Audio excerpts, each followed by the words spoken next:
So you could say that there are three different kinds of learning. The first is informational learning, where we basically teach concepts and we give information, and the idea is that then people take that information or those concepts and apply it into their life and into their work. And so that's one form of learning, perfectly valid and legitimate for certain kinds of learning needs, I guess you could say.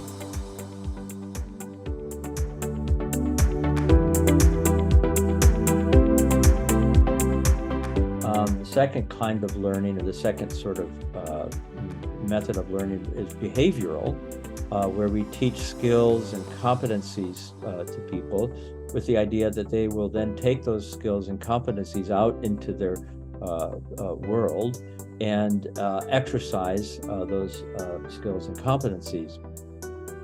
The problem is that what we often find is that both in terms of informational learning and behavioral learning, is that there's a missing ingredient. Oftentimes, for instance, people don't know when it's appropriate to bring a certain information to bear in a given moment, or for people who have learned particular skills, they find themselves unable to exercise those skills when it really matters, when the heat gets high. And this is where the third quality of learning comes in, which is called transformational learning. And transformational learning doesn't happen in the same realm as informational and behavioral learning. It's not taught by telling people. It's not even taught, through behavioral practice, although that can be part of it.